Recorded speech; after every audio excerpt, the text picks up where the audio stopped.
आणि एक महत्त्वाची बातमी समोर येते। खासदार संजय राऊत राज ठाकरेंच्या निवासस्थानी गेलेले आहे। गेल्या 2 आठवड्यात राऊत तिसऱ्यांदा शिवतीर्थावर गेलेले आहे। जागा वाटपावर चर्चा होत असल्याची माहिती समोर येते। ठाकरे बंधूंच्या युती संदर्भातल्या घडामोडींना वेग आलेला आहे। याची अधिकृत घोषणा कधी होते याकडे सगळ्यांचं लक्ष लागलंय। अधिक माहिती या संदर्भात घेऊयात। आमचे प्रतिनिधी जय पवार सध्या आपल्या सोबत जोडले गेले आहे। जय, काय अधिक माहिती आहे? या भेटीत काही जागा वाटपा संदर्भात चर्चा होते का? आणखी काही महत्त्वाची चर्चा होते का?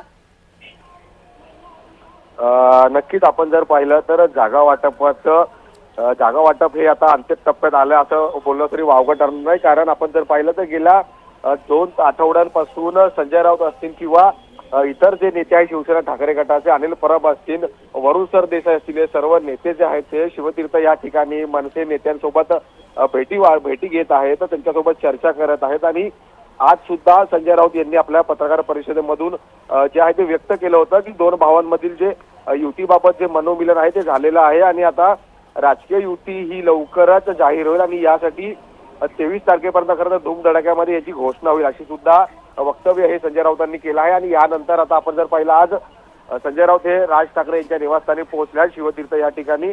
त्यामुळे आता राज ठाकरेंच्या सोबत या संदर्भात काही चर्चा करतात का, जागा वाटप संदर्भात चर्चा करतात का? कारण जागा वाटपासाठी सुद्धा अनेक बैठका ज्या आहेत या दोन्ही पक्षांच्या अंतर्गत झालेल्या पाहायला मिळाल्या, दोन्ही पक्षांच्या नेत्यांमध्ये झालेल्या पाहायला मिळाल्या। मग त्यामध्ये प्रामुख्याने बाळा नांदगावकर असतील, नितीन सरदेसाई असतील, अविनाश अभ्यंकर असतील, या सर्व नेत्यांसोबत उद्धव ठाकरे गटाचे नेते हे चर्चा करत होते। वारंवार भेटीगाठी यांच्या वाढत होत्या। मातोश्री असेल, शिवसेना भवन असेल, त्याचबरोबर शिवतीर्थ या ठिकाणी सुद्धा या दोन्ही पक्षांच्या नेत्यांमध्ये जे आहे ते वाटाघाटी संदर्भातल्या चर्चा ज्या होत होत्या। मात्र अधिकृत घोषणा जी आहे ती दोन्ही पक्षांकडून केली गेलेली नाही आणि त्यामुळे आता आगामी निवडणुकीच्या पार्श्वभूमीवरती आता येत्या 2 ते 3 दिवसांमध्ये या दोन्ही ठाकरे बंधूंची युती जी आहे ती ही अधिकृतपणे लोकांसमोर येणार का, त्याचबरोबर जागा वाटप कशा पद्धतीने होणार, निवडणुकीला कशा पद्धतीने सामोरी जाणार, ज्या निवडणुकीसाठी 2 भाऊ एकत्रित येत आहेत आणि त्या निवडणुकीच्या प्रचारासाठी कशा पद्धतीने रणनीती असणार आहे, प्रचाराच्या वेळी सुद्धा हे 2 बंधू एकत्रित